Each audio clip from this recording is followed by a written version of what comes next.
भी कम रह गया है। तो चलिए आज क्रिकेट लाइव में बातचीत करते हैं कि आखिरकार भारतीय टीम में कौन कौन से खिलाड़ी विश्व कप में खेल सकते हैं।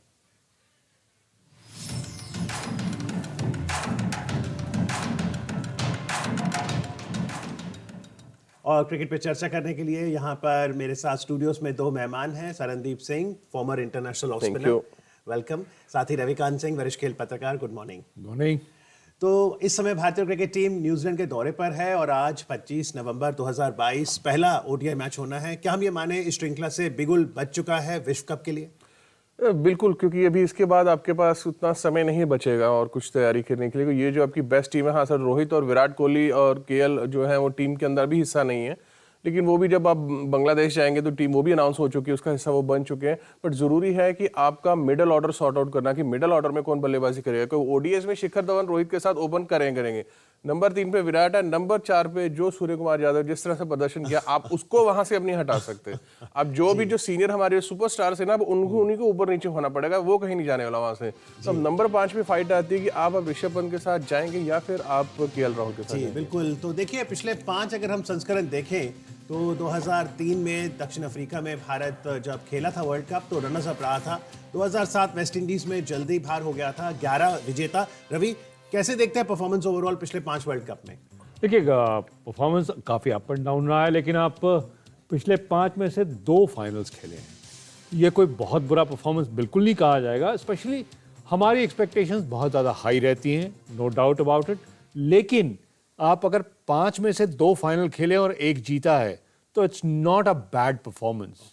जी। और न्यूजीलैंड दौरे में शरणदीप, हम देख रहे हैं, आपने कहा रोहित नहीं है जो रेगुलर कैप्टन है, शिखर धवन कप्तान है। तो अगर वर्ल्ड कप की बात करें 2023 में कैप्टनसी के कौन कौन दावेदार हो सकते हैं?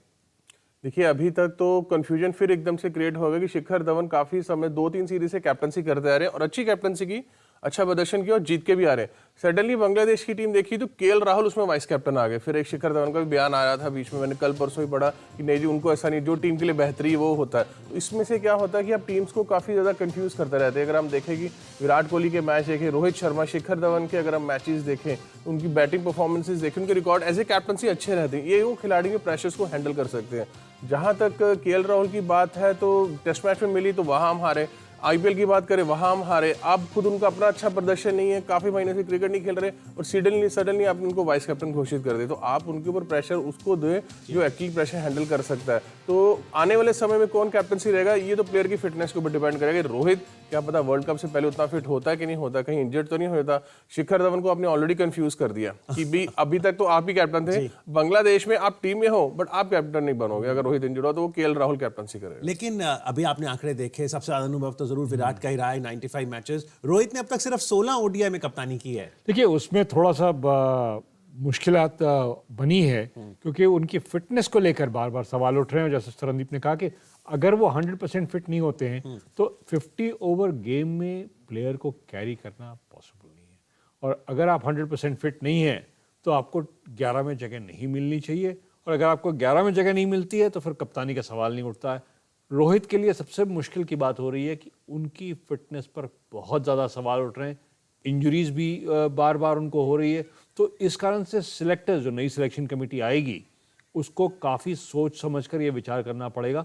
पहले ही मैंडेट दे दिया गया है कि आप अलग अलग कैप्टन्स देखें तीनों फॉर्मेट के लिए। तो अब देखना यह है कि रोहित किस फॉर्मेट में फिट होते हैं। जी। और आइए देखते हैं कि आखिरकार टीम का समीकरण कैसे रहेगा। अगर ओपनर्स की बात करें तो रवि, रोहित तो हैं ही और शिखर ने उनके साथ काफ़ी अच्छा किया है, राहुल हैं, शुभमन है। तो आप क्या देखते हैं कौन हो सकता है ओपनर्स? देखिए शुभमन गिल एक अच्छा ऑप्शन है, लेकिन अनफॉर्चुनेटली इंटरनेशनल परफॉर्मेंसेस उनकी उतनी बढ़िया नहीं रही है। टेस्ट मैचेस में ज़रूर 100 लगाया है, लेकिन ओडीआईज में उतना जमकर नहीं खेल पाए। इस कारण से मैं समझता हूं कि अभी बेस्ट ऑप्शंस जो आपके पास हैं वो हैं रोहित शर्मा एंड शिखर धवन। ये पेयर सेटल्ड है, काफ़ी एक दूसरे को अच्छी तरह जानते हैं, साथ में खेला हुआ है। और 50 ओवर क्रिकेट में अनलाइक 20 ओवर्स जब आपको टॉप पहले 6 ओवर्स में अटैक करना पड़ता है, यहाँ पे आपके पास 10 ओवर होते हैं। आप सेटल डाउन करके उसके बाद टीम को एक अच्छा स्टार्ट दें। Your pick for opening slot? Definitely Shikhar Dhawan और शुभमन गिल रहेंगे आज के जो ओडीआईस के लिए, लेकिन जरूरी है जो सर ने बोला कि शुभमन गिल का उतना अच्छा प्रदर्शन नहीं रहा। वो जो 100 आपको दिख रहा है जो उसने बनाया वो जिम्बाब्वे के सामने बनाया। यहाँ पे जब घर में साउथ अफ्रीका के सामने खेल रहे थे तो तीसरी ओडीआई में ही जो 45 जो जितने रन बनाए थे उतने बनाए थे। टेस्ट मैच में उतना अच्छा प्रदर्शन नहीं है, तो अब ये सीरीज बहुत जरूरी है क्योंकि इसके बाद क्या होता है फिर दावेदारी बढ़ती जा रही है, क्योंकि केएल राहुल भी ओपन करते हैं आपके लिए, रोहित शर्मा है ही ओपनर, शिखर धवन ऑलरेडी वहां पे एज ओपनर बैठे हुए हैं, फिर ईशान किशन ने अपनी दावेदारी भी ओपनिंग करी। अब हम सिर्फ 2-3 को नहीं देखेंगे, पूल खुल चुका है क्योंकि 1 साल का समय है, तो 1 साल में और सीरीज आएंगी तो आप लेफ्टी राइटी कॉम्बिनेशन हर तरफ से ढूंढते रहेंगे। तो आप ये जो शुभमन और शेखर का कह रहे हैं, ये न्यूजीलैंड सीरीज के लिए कह रहे हैं, वर्ल्ड कप में आपको लगता है रोहित तो होंगे ही वहां पर? लेकिन फिटनेस का वाला ना वर्ल्ड कप बहुत दूर है, अभी तो आज से शुरू करेंगे। आप आज क्या करने वाले हैं, अभी उस चीज को 1 साल पड़ा है। मोहित सर ने जैसे कहा था ना कि जब मैं फिटनेस में बहुत इशू है रोहित शर्मा की, उनकी अपनी परफॉर्मेंस देखिए फर्क आना शुरू हो गया उसमें बहुत ज्यादा। वो अभी तक 16 सिर्फ ओडीआई में कैप्टन इसलिए की है कि 3-3 महीने के लिए बाहर हो जाता है, इंजरी हुई बार, अगर वो दोबारा होना शुरू हो गया तो फिर सिलेक्शन में सवाल आ जाएगा। प्लेयर तो चाहे कितना बड़ा हो बट फिट भी तो होना चाहिए वहां खेलने के लिए, तो वो जरूरी है आपके लिए देखना। जी, फिटनेस बहुत क्रूशल है। चलिए मध्य क्रम की बात करते हैं जहां पर श्रेयस अय्यर है, ऋषभ पंत है, तो आप मध्य क्रम में किसे खिलाएंगे रवि वर्ल्ड कप में?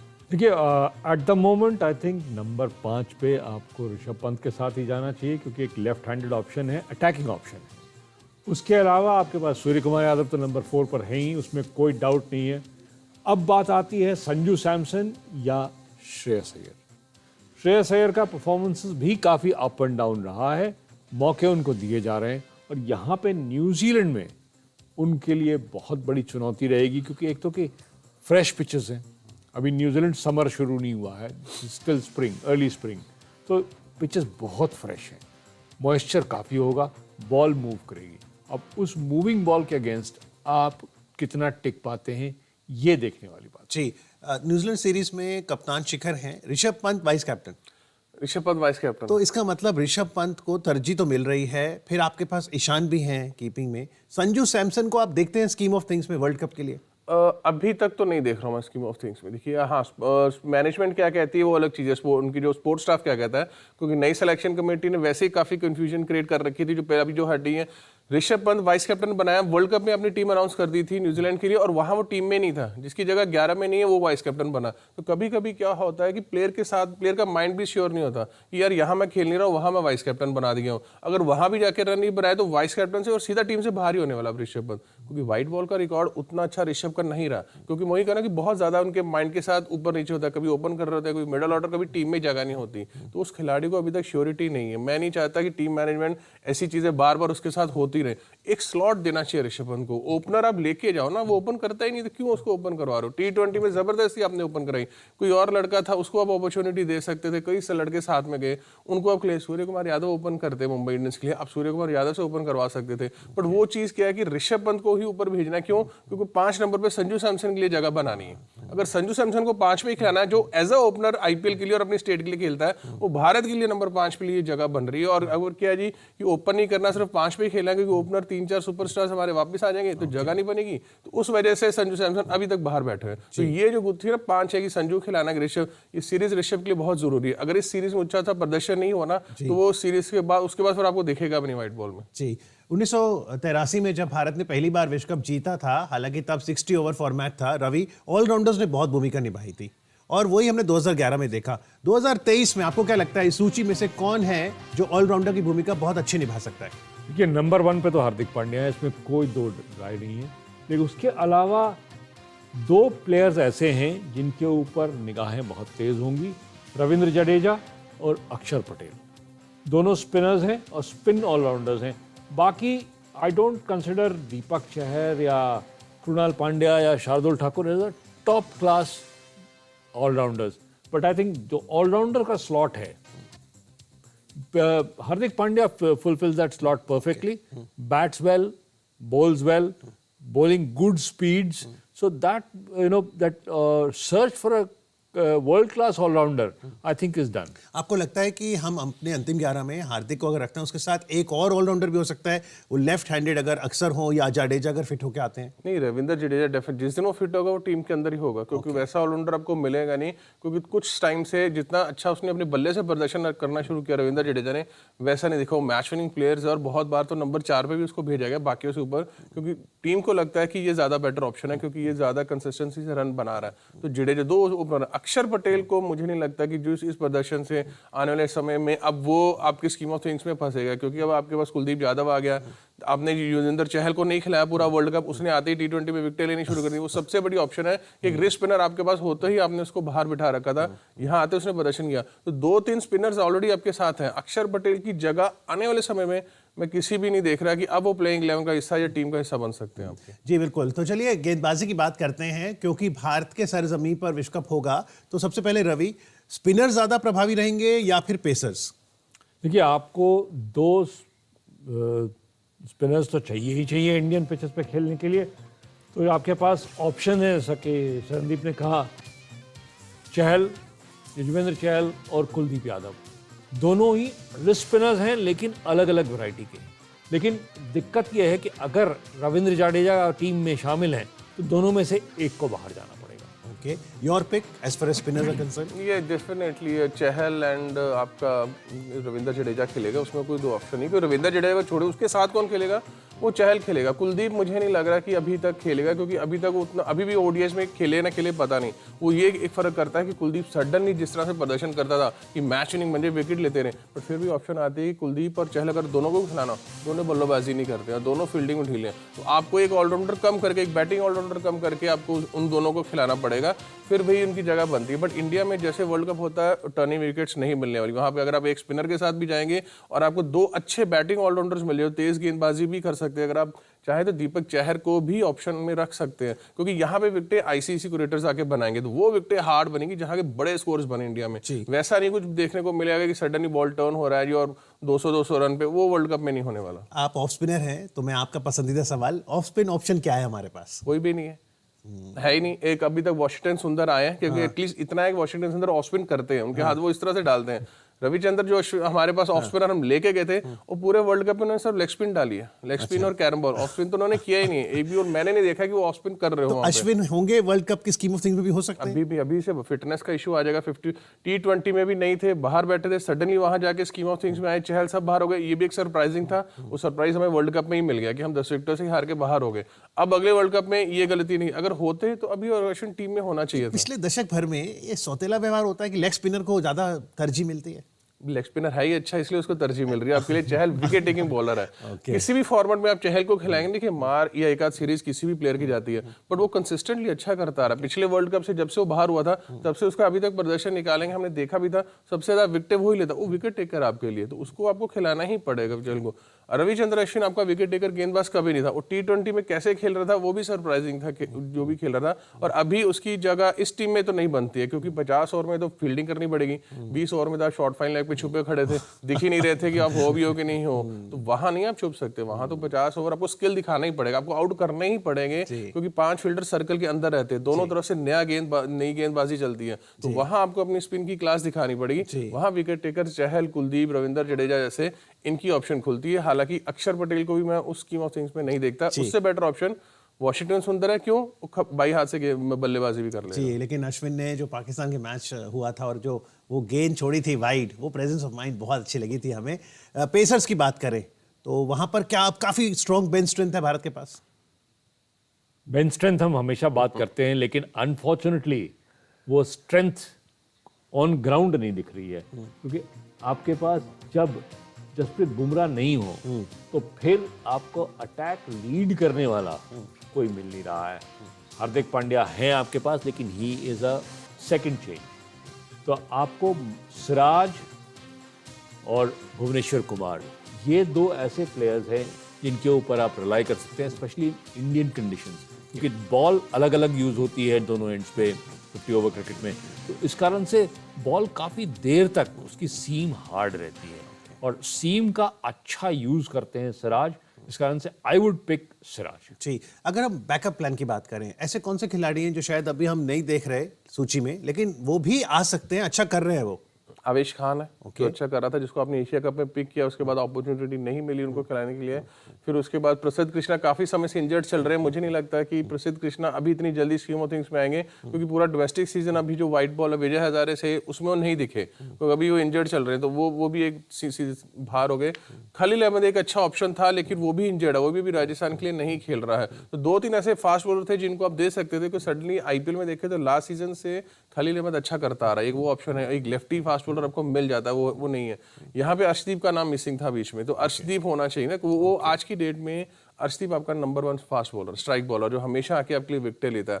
फिर उसके साथ आप भुवी को खिला रहे हो, भुवनेश्वर कुमार इसलिए खेल रहा है कि बुमराह इंजर्ड रहता है। हम कहते हैं कि यार भुवी को क्यों खिलाया जा रहा है, जब बड़ी बातें होती भुवी के लिए, लेकिन वो फिट रहता है तो आपके लिए वो गेंदबाजी कर सकता है। उसके साथ मोहम्मद सिराज को हम दे सकते हैं, तो जसप्रीत बुमराह भी कब फिट होगा, कब वापस आएगा, और कोई बड़ी बात नहीं 2-3 महीने बाद फिर वो इंजर्ड हुआ, फिर वो बाहर चल गया, तो इसलिए बेटर है कि आपको मोहम्मद सिराज, अर्शदीप है, भुवनेश्वर कुमार को अभी भी और लंबा आपको 2023 एटलीस्ट उस वर्ल्ड कप तक आपको खींचना ही पड़ेगा, क्योंकि शार्दुल ठाकुर को खिलाया उतनी ऑप्शंस नहीं मिली आपके पास। तो ये 3-4 है, आपको आविश खान को लेके जो फिट फास्ट बॉलर है ना, उनको अभी से खिलाना शुरू कर दीजिए। जो ज्यादा टाइम एनसीए में रह रहे हैं इंजरी में, उनको अब स्कीम ऑफ थिंग्स में नहीं दिखे, क्योंकि वो फिर इंजरी पे ही है वहां बैठे हैं। जी, तो अक्टूबर-नवंबर 2023 में ये वर्ल्ड कप होगा और पूरा का पूरा वर्ल्ड कप भारत पर ही होगा। तो चर्चा शुरू हो गई है और चर्चा सोशल मीडिया पर भी हो रही है।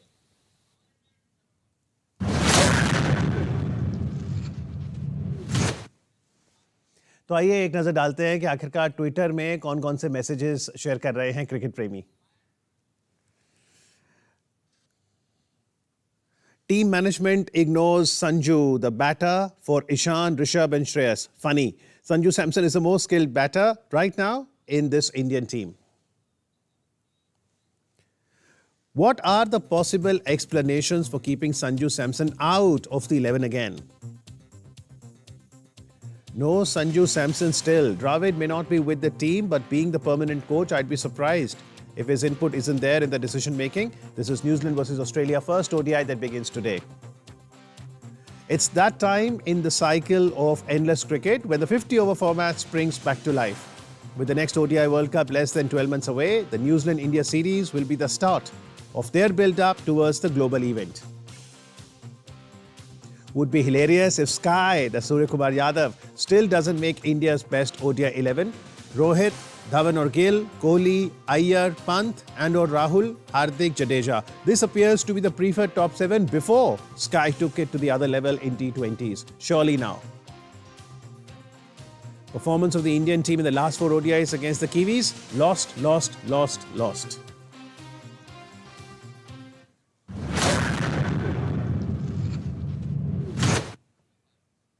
So, Ravi, a quick word on what's buzzing on the social media. Well, I think, people have their own opinion, but in my personal view, I don't see Sanju Samson fitting into the game. Because thing is, he has got plenty of opportunities and he has not really delivered. Okay.